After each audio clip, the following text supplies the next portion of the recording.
Dear +1 commerce students, good morning. We shall continue the chapter 25 of International Business. We are in the last part of the chapter 25 International Business. Today we shall discuss the disadvantages of international business. பன்னாட்டு வணிகத்தினுடைய குறைபாடுகள் பற்றி பார்க்க இருக்கிறோம். Economic dependence, inhibition of growth of home industries, import of harmful goods, misuse of natural resources, political exploitation, rivalry among the nations,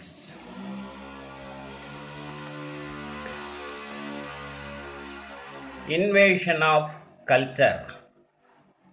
Okay, we shall discuss one by one. The first disadvantage is economic dependence. பொருளாதார சார்பு. International trade is more likely to make the country too much dependent on imports from foreign countries. The farmer may not take any efforts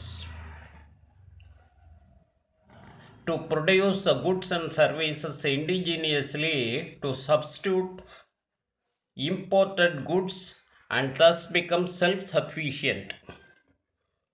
As a result, the importing country may become economically slave to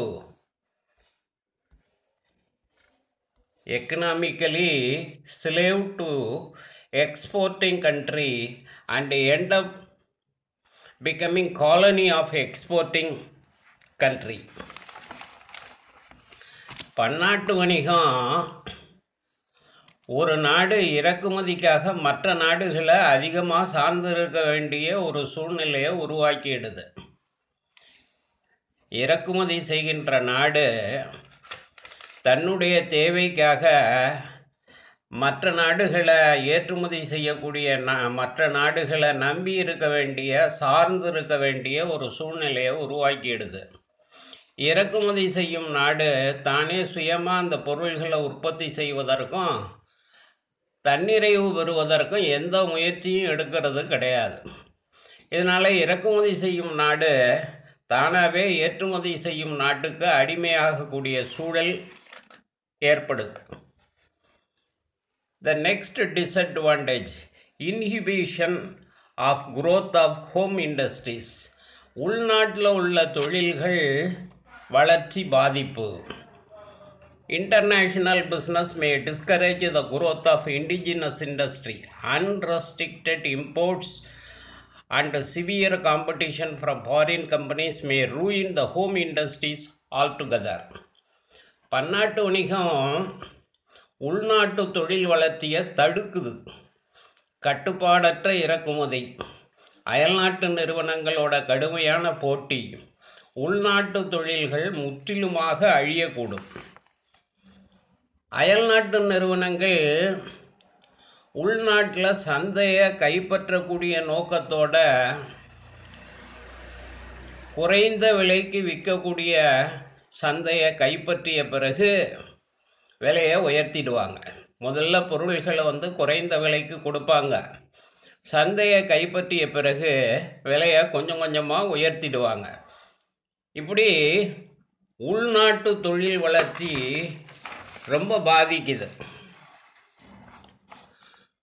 import of harmful goods, ஆபத்து விளைவிக்கும் பொருட்களை இறக்குமதி செய்தல்.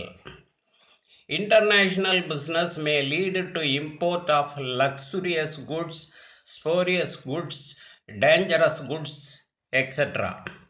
It may harm the well-being of the people. பன்னாட்டு வணிகம் ஆடம்பர பொருள்கள், தீங்கு விளைவிக்கும் பொருள்கள் இதையெல்லாம் அதிகமாக கொள்முதல் செய்ய வகுக்குது. ஆடம்பர பொருள்கள், தீங்கு விளைவிக்கும் பொருள்கள் எல்லாம் கொள்முதல் செய்வதற்கு வழிவகுக்குது. இது மக்கள் நலனை பாதிக்கும். மிஸ்யூஸ் ஆஃப் நேச்சுரல் ரிசோர்சஸ், இயற்கை வளங்களை தவறாக பயன்படுத்துறது. Excessive export of scarce natural resources to various countries across the world may lead to faster depletion of the resources in the exporting countries. This in turn may bring about ecological disaster in the country from which it is exported. அரிய இயற்கை வளங்கள் அதிகமாக ஏற்றுமதி செய்வதன்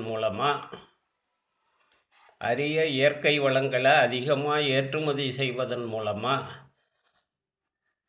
அந்த வளங்கள் வெகு சீக்கிரமே தீர்ந்து போயிடும், வெகு விரைவாக வெறுமையாகிடும். இதனால் ஏற்றுமதி செய்யக்கூடிய நாட்டில் சுற்றுச்சூழல் பேரழிவு ஏற்படும்.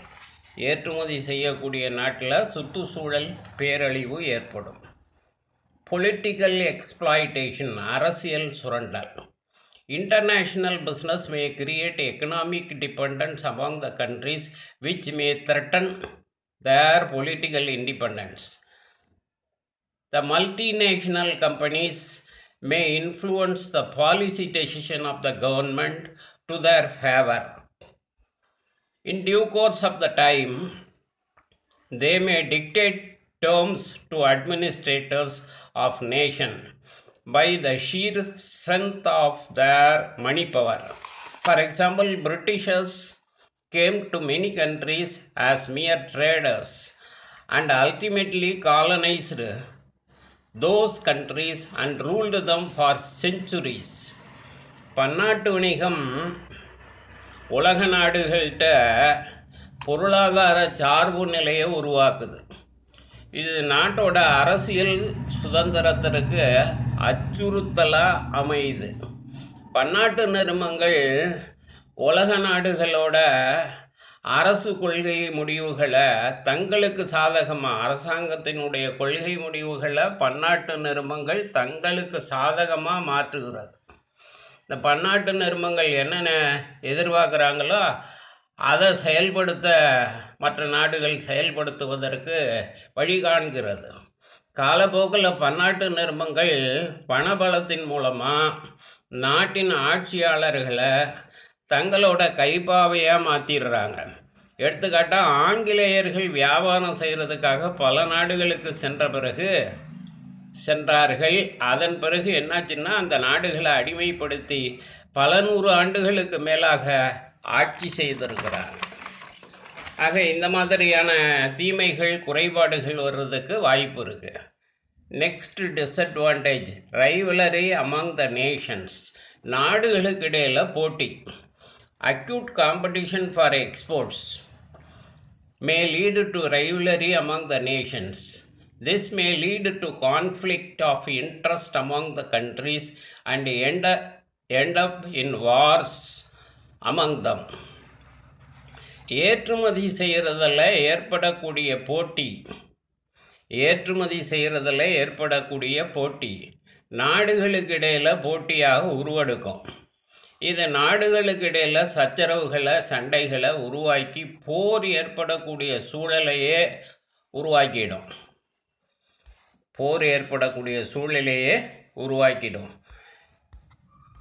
And the last disadvantage, invasion of culture, கலாச்சார சீரழிவு.